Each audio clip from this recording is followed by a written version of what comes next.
लाख बुराइयां, लाख पाप, लेकिन दुर्योधन में एक ऐसी बात थी जो उसे सबसे अलग बनाती है। एक ऐसी खासियत जो आज भी हमें सोचने पर मजबूर करती है। अगर ये खूबी आपके और आपके आसपास के लोगों में हो तो रिश्ते हमेशा मजबूत रहेंगे। तो क्या आप तैयार हैं जानने के लिए दुर्योधन की उस अनमोल खूबी को?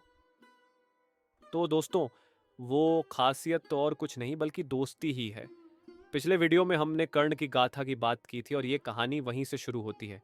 कर्ण ने जीवन में लाखों कष्ट सहे, समाज का तिरस्कार झेला, लेकिन जब दोस्त मिलने की बात आई तो दुनिया के सबसे अहंकारी लेकिन सबसे वफादार मित्र दुर्योधन ने उनका साथ दिया। आज का वीडियो इन दोनों की सच्ची दोस्ती और उनके अनसुने किस्सों पर आधारित है। जानते हैं कैसे ये अनोखी दोस्ती महाभारत की सबसे यादगार कहानियों में से एक बन गई। हस्तिनापुर के राजमहल में धनुर्विद्या की एक बड़ी प्रतियोगिता का आयोजन किया गया था। द्रोणाचार्य ने अपने शिष्यों, कौरव और पांडवों को बुलाया था ताकि वे अपनी कौशल का प्रदर्शन कर सकें।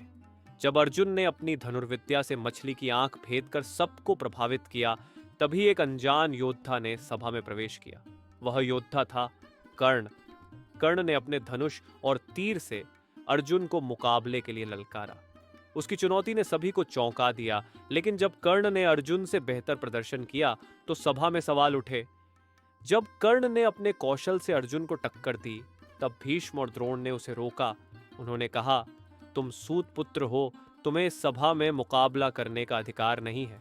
कर्ण के अपमान ने पूरे सभागार को स्तब्ध कर दिया। लेकिन जब पूरी सभा चुप थी, तब दुर्योधन अपनी जगह से उठा।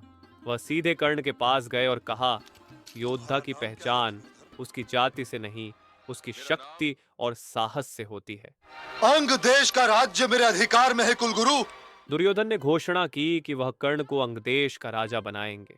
उसी समय उन्होंने कर्ण के लिए एक मुकुट और राजदंड मंगवाया। मित्र कर्ण के राज्याभिषेक का आयोजन किया जाए कुलगुरु। और पूरे दरबार के सामने उनका राज तिलक किया।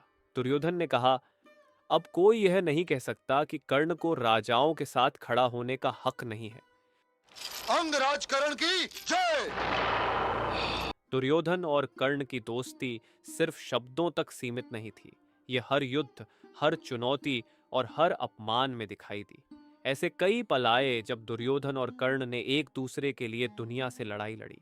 एक ऐसा ही क्षण था जब कर्ण ने दुर्योधन के लिए अपने प्राण तक देने का वचन दिया और दुर्योधन ने कहा, दुनिया मुझे कुछ भी कहे, पर मेरे लिए कर्ण सबसे बड़ा योद्धा और सबसे बड़ा भाई है। बस अब क्या, हर युद्ध में कर्ण ने दुर्योधन का साथ निभाया। दुनिया में कोई कर्ण को उल्टा बोलने की कोशिश करे तो दुर्योधन ने हमेशा उसकी जुबानी पर ताले लगा दिए। दुर्योधन सदा कर्ण के लिए खड़ा रहा और कर्ण ने अपनी जान देकर भी इस दोस्ती का कर्ज चुकाया। मेरे और दुर्योधन के संबंध का आधार न धर्म है केशव, और न ही अधर्म। इस संबंध का आधार स्नेह है। वो मेरा मित्र है। वो मेरा कृष्ण तो नहीं, किंतु मैं उसका सुदामा अवश्य हूं। तो दोस्तों, मेरा एक ही सवाल है, जब दुर्योधन मारा गया तो क्या उसे उसके पापों के लिए नरक मिला, या फिर महाभारत के इतिहास में सबसे सच्चा दोस्त बनने के लिए स्वर्ग? क्या भगवान के तराजू में वो लाखों पाप भारी होंगे या वो एक सच्ची दोस्ती का बंधन?